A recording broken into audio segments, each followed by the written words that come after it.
the most critical point is the English composition. کہ particularly جو Urdu medium سے جن کا تعلق ہے they must focus on English language. ایک ہی پوائنٹ میں یہ فیل ہوتے ہیں سارے کے سارے انگلش لینگویج میں. اس کا بھی میں بتاؤں گا سیکرٹ, تو اس کا میں مختصر طور پر ابھی بتا دیتا ہوں. ایک تو آپ ایڈیم یاد کریں تاکہ آپ کو کم از کم 20 مارکس کا جو ایڈیم کا ایریا ہے اس میں آپ کا سکوپ ہے کہ آپ 18 لے لیں, 16 مارکس لے لیں. جس نے 100 والے میں سے 16 18 کنفرم کر لیے یا 20 کنفرم کر لیے, تو باقی میں سارے میں سے 20 لینا اس کے لیے کوئی مسئلہ نہیں. دوسری بات یہ ہوتی ہے کہ ایسے ہے یا باقی کرنٹ افیئرز ہیں یا آپ کے آپشنلز ہیں, اس میں کہتا ہوں پھر آپ نے انگریزی میں لکھنی باتیں. تو انگلش کے کچھ پیرے اچھے پیراگراف کامن سینس سے جو کہ ایکولی فٹ ہو سکتے ہیں ان مینی ایریاز, وہ آپ کی کامن سینس بتاتی ہے کہ یہ پیراگراف ایسا ہے کہ کرپشن پر آرٹیکل ہو ادھر فٹ ہو جائے گا, ایکسٹریمزم ہو ادھر فٹ ہو جائے گا, جینڈر ڈسکریمنیشن کی بات ہو ادھر فٹ ہو جائے گا, یہ تو کلائمیٹ چینج میں بھی فٹ ہو جائے گا, یہ آج کل کرونا چل رہا ہے اس میں بھی فٹ ہو جائے گا. یہ 5-6 پیراگراف رٹ کے رکھ لیں اچھے اچھے, اور پھر آپ نے دیکھنا ہے کہ وہ فٹ کہاں ہونے. اور میں بتاؤں وہ ایک پیراگراف یا 2 پیراگراف آپ کے فٹ ہو جائیں نا تو وہ ایک امپیکٹ کریٹ کر دیتے ہیں ایگزامینر پر بھی اس میں جان ہے. اسی طرح میں پریسی کا سیکرٹ بتاتا ہوتا ہوں کہ پریسی کی بالکل سمجھ نہیں آئی. آپ اس میں دیکھیں کہ آپ نے 1/3 بنانا ہے تو آلموسٹ جو پہلا ایریا ہے اس میں سے دیکھیں کہ اسینشیل ایک سنٹینس ہوتا ہے, آپ کو محسوس ہوتا ہے کہ یہ اس تھوڑے سے ایریے کی جان ہے, اٹھا لیں. اسی طرح سینٹر میں جائیں, یہ کس چیز کے بارے میں ایکسپلین, باقی دیکھیں نا ایک کی پوائنٹ ہوتا ہے باقی اس کی ایکسپلینیشن ہوتی ہے. تو کی پوائنٹ والا سنٹینس اتنی تو کامن سینس ہو گئی نا, کوئی اتنی بھی تو توقع کرنی چاہیے نا آپ سے کہ اس میں سے کی سنٹینس کون سا ہے, باقی اس کو ایکسپلین کر رہا ہے, ایکسپلینیشن ہی نکالنی ہے. ٹائٹل میں آپ نے اسی طرح دیکھنا ہے کہ کی ورڈ کیا ہے اس کے اندر, اور اسی سے اٹھا کر اوپر رکھ دیں. ایک ہی پوائنٹ ہوتا ہے جو ٹائٹل میں دیکھتا ہے ایگزامینر کہ وہ ریلیٹ کرے ٹاپک سے, تو وہ سرٹنلی چونکہ ادھر سے اٹھایا ہوا ہے تو نیچرلی ریلیٹ کر رہا ہے. اب آ جاتے ہیں یہ جناب 12 پیپر 1200 مارکس. پہلی بات سبجیکٹ سلیکشن کی.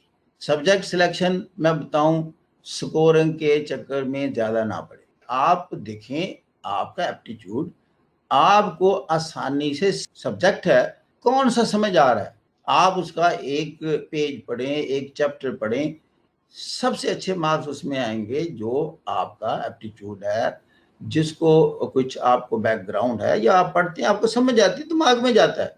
کتاب پکڑیں, دیکھیں, لائبریری میں چلے جائیں یا انٹرنیٹ سے آج کل کیا ہے آپ نے دیکھنا پبلک ایڈ رکھنی ہے کہ نہیں رکھنی, پبلک ایڈ ٹائپ کریں گوگل پر, پبلک ایڈ کا پیج نکل آئے گا. آپ ذرا دیکھیں تو صحیح, آپ کو اپیل بھی کرتی ہے کہ نہیں. سوشیالوجی رکھنی ہے, سوشیالوجی ٹائپ کریں, سوشیالوجی کا ویکیپیڈیا نکل آئے گا. اس کے پہلا پیج ہی بتا دے گا دس از مائی سبجیکٹ اور ناٹ. لائک وائز آپ نے پولیٹیکل سائنس آئی آر جو کہ بہت بڑا چکر بنا ہوا ہے, تو آپ کہیں واٹ از پولیٹیکل سائنس, تو ابھی گوگل آپ کو بتا دے گی دس از پولیٹیکل سائنس. پھر واٹ از آئی آر, تو لہذا ask yourself not anybody else, because you have to appear in the examination hall, not anybody else is appearing for you. اب آ جاتی ہے 12 subject, آپ نے کر لیے سلیکٹ جی. اب ہے 6 ماہ. 6 ماہ کا مطلب یہ ہے کہ 1 ماہ میں 2 سبجیکٹ آپ نے کرنے. اب میں ٹائم مینجمنٹ سکھانے لگا. میرا ایک سجیشن ہے, یہ کوئی سیکرو سینکٹ چیز نہیں ہے, آپ اس کو اپنے مزاج کے مطابق آگے پیچھے کر سکتے ہیں جیسے آپ کو سوٹ کرے. مثال کے طور پر میں کہتا ہوں کہ ایک دن میں آپ نا 2 سبجیکٹ پکڑیں. اچھا, جب زیادہ پکڑیں گے نا تو کنفیوژن ہوتی ہے. سٹارٹ کن سبجیکٹ سے کیا جائے. پہلا سبجیکٹ آپ رکھیں انگلش گرامر. یہ آپ سمجھیں کہ یہ 12 کے 12 پر حاوی ہے. اگر کہ گرامر پر کوئی کوشچن تو نہیں آنا, لیکن سب میں گرامر آنی ہے. میں ایویلویٹ کرتا رہتا ہوں بچوں کے رائٹ اپ, تو میں نے دیکھا ہے کہ میجورٹی میں گرامر کی مسٹیکس ہیں, اور سی ایس ایس میں گرامر کی مسٹیکس پرٹیکولرلی ان ایسے اینڈ پریسی اینڈ کمپوزیشن میں معاف نہیں ہوتی. دوسرا سبجیکٹ ہے پہلی دفعہ اٹھانا, وہ آپ نے اٹھانا ہے پاکستان افیئرز. پاکستان افیئرز میں اس لیے کہتا ہوں یہ آپ کے لیے آسان ہے سب سے. آپ اس کے نیشنل ایشوز کو سمجھتے ہیں, پاکستان افیئرز کے جتنے ایشوز ہیں، اس کی اکانومی ہے، اس کے سوشل ایشو ہیں، اس کی ایجوکیشن بیک گراؤنڈ ہے، ڈیموکریٹک سیٹ اپ ہے، اس میں کرپشن کے لیول ہے، سی پیک سے ہمارا تعلق ہے، انڈیا سے ریلیشنز ہیں، کشمیر ایشو ہے، مڈل ایسٹ میں ہماری کیا پالیسی ہے، اوور آل فارن پالیسی کیا ہے، پاکستان کے یو ایس اے کے ساتھ ریلیشنز کیا ہیں، افغانستان پیس پروسیس میں ہمارا کیا رول ہے، یا اس کی کانسٹیٹیوشنل ڈیولپمنٹ ہوئی ہے 15 دن میں۔ پاکستان کے یہ تقریباً 15 ٹاپکس آپ کے تیار ہونے چاہیے، گویا کہ ایک دن میں ایک ماہ کے اندر آپ کا پہلا تو کانفیڈنس یہ ہو جائے گا کہ مجھے انگلش بھی آ گئی ہے اور مجھے پاکستان بھی آ گیا۔ دوسرے ماہ میں آپ کے سبجیکٹ دو میں سمجھتا ہوں ضروری، ایک آپ نے انگلش ایسے پکڑنا ہے، اب چونکہ انگلش آپ سمجھ گئے ہیں اس کی نیٹی گریٹی، اس کی گرامر کو۔ دوسرے میں ایسے اور کرنٹ افیئر، اگر آپ نے 15 ایسے تیار کر لیے اور اسی طرح کرنٹ افیئر کے 15 ٹاپک، یہ میں آپ کو بتاؤں گا کون سے کرنے ہیں، یعنی کرنٹ افیئر کے ٹاپک سے ریلیٹڈ ہی ایسے آ جانا جو گویا کہ ایک ہی آپ تیاری کر رہے ہیں، اور یہ جو دوسرا ماہ آپ نے لگا دیا، جو 15 میں نے ٹاپک آپ کو بتانے ہیں آج، وہ آپ سمجھیں آپ کا ایسے بھی ہو گیا، آپ کے کرنٹ افیئر بھی ہو گیا۔ 2-3 ایسے ہوتے ہیں جو پاکستان افیئر سے تعلق ہوتے ہیں، اور 2-3 ایسے ہوتے ہیں جو کہ کرنٹ افیئر سے متعلقہ ہوتے ہیں۔ اسی طرح آپ 2 سبجیکٹ ایک ماہ میں کرتے ہوئے 6 ماہ میں مکمل ہو جائیں گے۔ جو آپ نے تیار کیا ہے آرٹیکل یا ایسے، آپشنل کا ہے، کمپلسری کا ہے، میں نہیں سمجھتا کہ آپ کی تیاری ہو چکی ہے اگر آپ نے ایکسٹمپور اس کا بریف بنا کر نہیں سوئے۔ اور جب آپ یقین کریں سوئیں گے تو آپ اس سیٹسفیکشن کے ساتھ سوئیں گے، آج میرے 2 کوسچن تیار ہو گئے۔ اب آ جاتے ہیں جی، جو ایریاز بیٹا آپ نے لازمی تیار کرنے، یہ کرنٹ افیئر، پاکستان افیئر، ایسے، انہیں ایریا میں سے ایسے آنا ہے۔ اب یہ جو کرونا فینومینن ہے، اس کو اس اینگل سے کہ اس نے دنیا کو ٹاپسی ٹروی کیا ہے، آپ کو اس کے بارے میں اچھا خاصا علم ہونا چاہیے کہ اس کا اکنامک، سوشل اور پولیٹیکل تینوں ایریاز میں اس کے امپیکٹس کیا ہیں۔ آپ کو پتہ ہونا چاہیے اس نے دنیا میں سٹاک ایکسچینجز کو کیسے افیکٹ کیا، آئل پرائسز کو کیسے افیکٹ کیا، اس نے ایئر کرافٹ انڈسٹری کو کیسے افیکٹ کیا، اس نے پھر وائرالوجی کو کیسے اس نے بوسٹ دیا اور میڈیکل سائنسز کی طرف انسان کی توجہ دلائی۔ پاکستان کے والے سے کشمیر کا، آپ کو کشمیر کاز پر فل آپ تیاری ہونی چاہیے، اور اسی سے ریلیٹڈ جو انڈیا چائنا کی انوالومنٹ ہے لداخ میں اور نیپال کے ساتھ کنفرنٹیشن، تو اس سارے سینیریو کا آپ کو علم ہونا چاہیے۔ تیسرا یہ ہے کہ جو اسرائیلی ایکسپینشنزم ہے ان دا مڈل ایسٹ اور دا پیلسٹائن پرٹیکولرلی، کہ اس نے جو انیکس کیا ہے، سب سے پہلے گولان ہائٹس کو کیا، ایسٹ جروشلم کو کیا، اب یہ ویسٹرن پارٹ اور ریور جارڈن کو کرنا چاہتا ہے، تو آپ کی اس پر ایک سٹڈی ہو اور پھر آپ دیکھنا ہو کہ یہ اس کی کازز کیا ہے۔ تو پھر جینڈر ڈسکریمنیشن، آپ کا یہ سبجیکٹ پورا کا پورا تیار ہونا چاہیے، اس کی وجوہات کیا ہیں، یہ انٹرنیشنل ایشو کیوں ہیں، یہ یو این او کا ایشو کیوں بنا ہے، یہ سسٹینیبل ڈیولپمنٹ گول کا ایشو کیوں ہے۔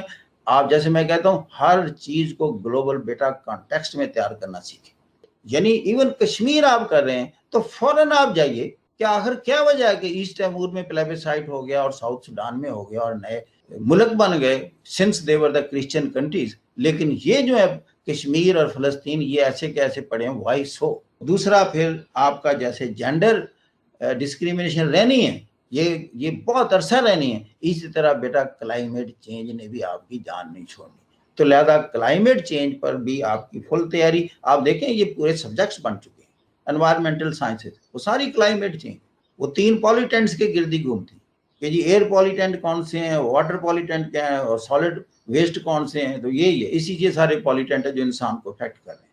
اور انسان کو کیوں کر رہے ہیں، یہ رک کیوں نہیں رہے، on account of the commercial expediencies. Education, literacy کا تعلق ڈیموکریسی کو اور اکانومی پر، اس کا جو رشتہ ہے اس کو سمجھیں، اور اسی سے متعلقہ ایک سوال آنا ہے، کرپشن، کرائم، وائلنس، ایکسٹریمزم، یہ جو سوشل ایشو ہے انٹرنیشنل، اس کے کازز کیا ہیں، کیا ریسیپی ہے، کیا ماڈل ہے، اس کو ایڈریس کیسے کریں۔ آخری میں بات کرتا ہوں 13 number per, what made the slavery اور discrimination to vanish in the world۔ Critical analysis کیا ہوتا ہے؟ دیکھیں بیٹا کریٹیکل انالیسس یہ ہے، کوئی بھی ایک سٹیٹمنٹ دی جاتی ہے، مثال کے طور پر global warming is a myth اور ریالٹی، سپوز وہ کہتا ہے جی انالائز اٹ کریٹیکلی، تو آپ کہتے ہیں کہ جی جو myth کہتے ہیں وہ کہہ رہے ہیں جی کوئی دنیا میں ابنارمل ایونٹس نہیں ہوئے, ایز یوزل دنیا چل رہی ہے, اسٹارمز بھی ایسے ہمیشہ آتے رہے ہیں, فلڈس بھی آتے رہے ہیں, وہ پھر کہیں گے دس از اے میتھ. اب آپ آ جائیں دوسری سائڈ, جو کہتے ہیں جی ریئلٹی, وہ کہہ رہے ہیں جی کہ گرین لینڈ کی آئس شیٹ تو آدھی رہ گئی ہے پگھل پگھل کے, انٹارکٹیکا کی آئس شیٹ ہے وہ آدھی رہ گئی پگھل پگھل کے. یہ کیوں پگھلی ہے؟ ایوریج مین ٹیمپریچر بڑا ہے, سی لیول نے رائز کی ہے. اگر سی لیول 8 انچ 7 انچ رائز کر گیا اوور ہیل, سب سی کوسٹ بتا رہے ہیں, تو یہ متھ کیسے ہے جی؟ یہ بڑا کب سے ہے؟ یہ جی 60-70 سال سے زیادہ اثر پڑا ہے. کیوں؟ کہ جب سے پیٹرولیم کا استعمال بڑھا ہے, فاسل فیولز جسے کہتے ہیں. تو اس طریقے سے اس کو آپ نے کریٹیکلی انالائز کر کے کنکلوڈ کیا اپنی فیور میں یا اپنے party. This is a critical analysis, کہ دونوں آپ اسکول آف تھاٹ بتائیں اور اس کے بعد پھر جو صحیح سمجھتے ہیں اس کو سبسٹینشیٹ کریں with the force of your logic and rationalisation. آخری بات کے ساتھ میں ختم کرتا ہوں. There is nothing like intelligence in the world. People used to say in the past, intelligence is equal to success. But nowadays, it is said, it is hard work plus hard work is equal to success.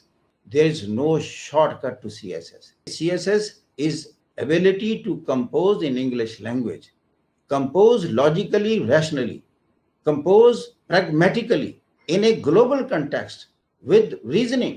And whatever the point of view you have, you may be disagreeing, you may be at variance on any topic, no problem. But the point is, whatever you believe, you must be in a position to substantiate and fortify that with proper logic and reasoning.